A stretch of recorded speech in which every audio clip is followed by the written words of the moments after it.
হতদরিদ্র বেলাল মিয়া কাজ করেন একটি ইটভাটায়। ইটভাটার দৈনিক পারিশ্রমিক দিয়ে কোনো রকমে দিন কেটে যায় তার। একদিন ভাটার ম্যানেজার তাকে বলে, এই বেলাল মিয়া, হ্যাঁ আজকের ভিতরেই ওই গাদারিটাই গাদাই নিয়ে আসবা, ঠিক আছে? জি আচ্ছা। তাড়াতাড়ি কাজ করো।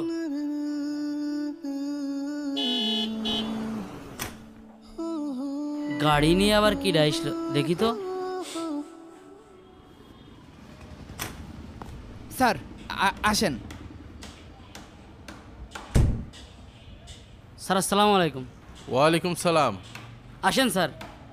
আকিব, জি স্যার। ঢাকা শহরের মধ্যে সবথেকে বড় বিল্ডিং আমি করব। জি। প্রায় 50 লক্ষ টাকার ইট লাগবে। জি। ইটটা অবশ্যই 1 নম্বর হওয়া চাই। স্যার এটা নিয়ে আপনি কোনো চিন্তা করবেন না। এই যে ইটভাটাটা দেখতে পাচ্ছেন, এটা ঢাকা শহরের ভিতরে 1 নম্বর ইটভাটা। এখানে সবচেয়ে হাই কোয়ালিটির ইট পাওয়া যায় স্যার। ও আচ্ছা, আমাদের বিল্ডিংয়ের যে ইঞ্জিনিয়ার তার টাকা পরিশোধ করেছো? স্যার রড, বালু, সিমেন্ট আর সাথে ইঞ্জিনিয়ারের পেমেন্ট মিলে 1 কোটি টাকা আসছে। আমি এটা ক্লিয়ার করে দিয়েছি স্যার। ওরে শালা, মালদার পার্টি ওরে। আর স্যার কালকে কন্ট্রাক্টর ফোন দিয়ে জানিয়েছে টোটাল বিল্ডিং এর কাজ কমপ্লিট হতে 11 কোটি টাকা খরচ হবে। কি ব্যাপার, লোকটা চিনা চিনা মনে হচ্ছে। রফিক মনে হচ্ছে। রফিকই তো। টাকার কোনো সমস্যা নেই, যা লাগে সব দেয়া যাবে। রফিক? কে আপনি? বাবা তুই এখানে? এতদিন কোথায় ছিলি বাপ? আজব তো, আপনি কে?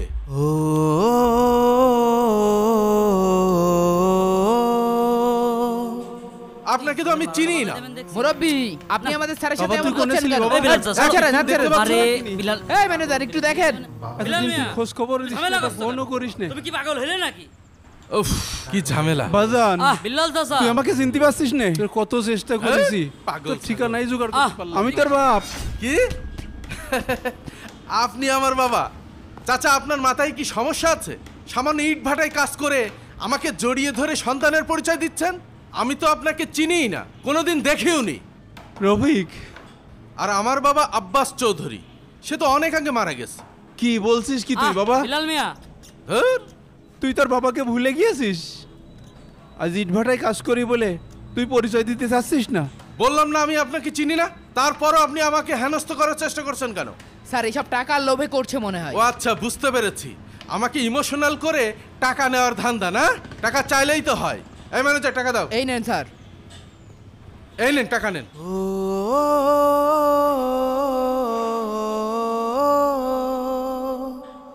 তুই এটা কি বললি বাপ? আমি টাকার জন্য তোর সাথে এরম করছি? দেখুন চাচা, আপনার সাথে কথা বলার সময় আমার নেই। এই ম্যানেজার, জি স্যার। দাঁড়িয়ে দেখছো কি? লোকটাকে সরাও। জি স্যার। এই মেয়ে হট হট। এই বিলাল মিয়া, এই এই মেয়ে চলো আপনি যান তো, চলো শোন শোন শোন। হ্যালো। ও আচ্ছা, আজকে রাত্রে আপনাকে 10 লক্ষ টাকা পাঠিয়ে দিচ্ছি। স্যার, আমাদের এই ভাটার অনেক সুনাম রয়েছে। ঢাকা শহরের যত বড় বড় বিল্ডিং আছে, আমাদের এই ভাটার ইটই নিয়ে কাজ করে। শোনেন, আমাদের 120 গাড়ি 1 নম্বর ইট লাগবে। ঠিক আছে স্যার, কোনো সমস্যা নেই, দেওয়া যাবে। আমাদের অলরেডি বিল্ডিং এর কাজ শুরু হয়ে গেছে, 3 তলার কাজ চলছে। তা আপনি ইটগুলো কবে দিতে পারবেন? স্যার, আমাদের যথেষ্ট ইট মজুদ আছে, আমরা কালকেই ইট দিতে পারবো, কোনো সমস্যা নেই স্যার। ঠিক আছে, তাহলে আমাদের অর্ডারটা কনফার্ম করেন, নাম্বারটা জি লেখেন। জি স্যার, ঠিক আছে স্যার। ওকে, ঠিক আছে। স্যার, ঠান্ডা খাওয়াই স্যার? না না না, থাক, নো থ্যাঙ্কস।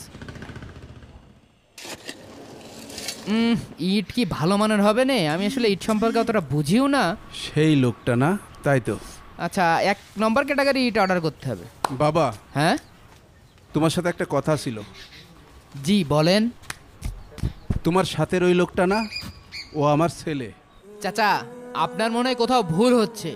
একরকম চেহারার মানুষ পৃথিবীতে অনেক আছে। বিশ্বাস করো বাবা, ও আমারই ছেলে। আপনি একজন সামান্য ইটভাটার শ্রমিক, আর আমার বস তো কোটি কোটি টাকার মালিক। আর তাছাড়া আপনার কাছে কি কোনো প্রমাণ আছে যে আমাদের বস আপনার ছেলে? প্রমাণ অবশ্যই আছে।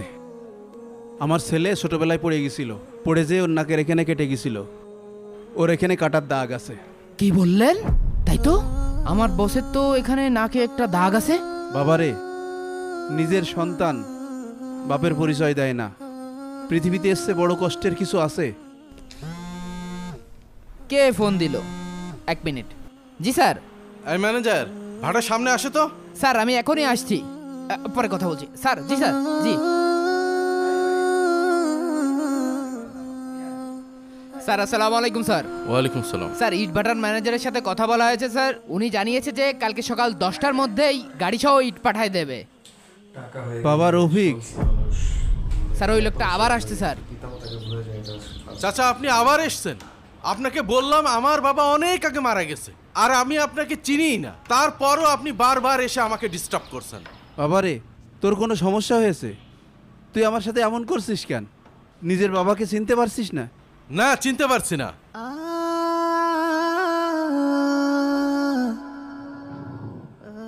আপনি যে আমাকে ছেলে হিসেবে দাবি করছেন, এর কি কোনো প্রমাণ আছে? তুই ছোটবেলায় সিঁড়ির উপরে পড়ে গেছিলি, তোর নাকের উপরে কেটে গেছিল, সেই দাগ এখনো আছে। সত্যিই তো? এই ম্যানেজার, জি স্যার। দাঁড়িয়ে দেখছো কি? সেই তখন থেকে লোকটা আমাকে বিরক্ত করছে, এখনই ঘাড় ধাক্কা দিয়ে বের করে দাও। জি স্যার। এই এই এই এই, আপনি স্যারকে ডিস্টার্ব করছেন কি জন্যে? বারবার বিরক্ত করছেন মিয়া, বারবার এক কথা এসে বলছে।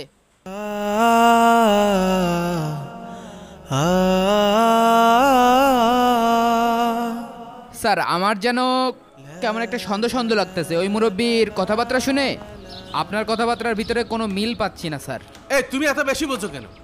ম্যানেজার ম্যানেজারের মতো থাকো, পারিবারিক বিষয়ে তুমি নাক গলাতে আসবে না। সরি স্যার, আপনার উপর কথা বলার জন্য মাপ চেয়ে নিচ্ছি। আমার বাবা মা আজ থেকে 10 বছর আগে মারা গেছে। তারা দুনিয়া থেকে চলে যাওয়ার পরে আমি বড় একা হয়ে গেছি, এতিম হয়ে গেছি স্যার।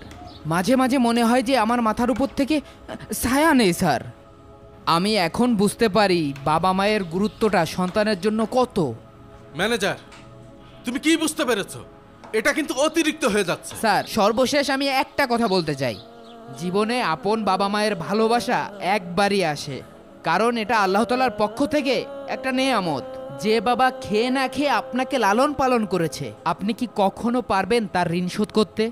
কোরআন হাদিস পড়ে যতটুকু জেনেছি স্যার, আল্লাহ তাআলা বলেন তোমরা তোমাদের পিতামাতার সাথে সর্বদা সদ আচরণ করো, সুন্দর ব্যবহার করো। বাবা একটি বটবৃক্ষ। এ বৃক্ষ নিজে রোদে পুড়ে তার ছায়ার নিচে রাখে পুরো একটি পরিবারকে।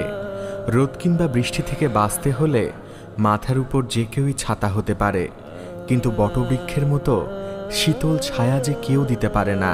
মাথার উপর থেকে ছায়া সরে গেলেই টের পাওয়া যায় কঠিন এই জীবনটা কেউ একজন অনেক সহজ করে দিয়েছিল।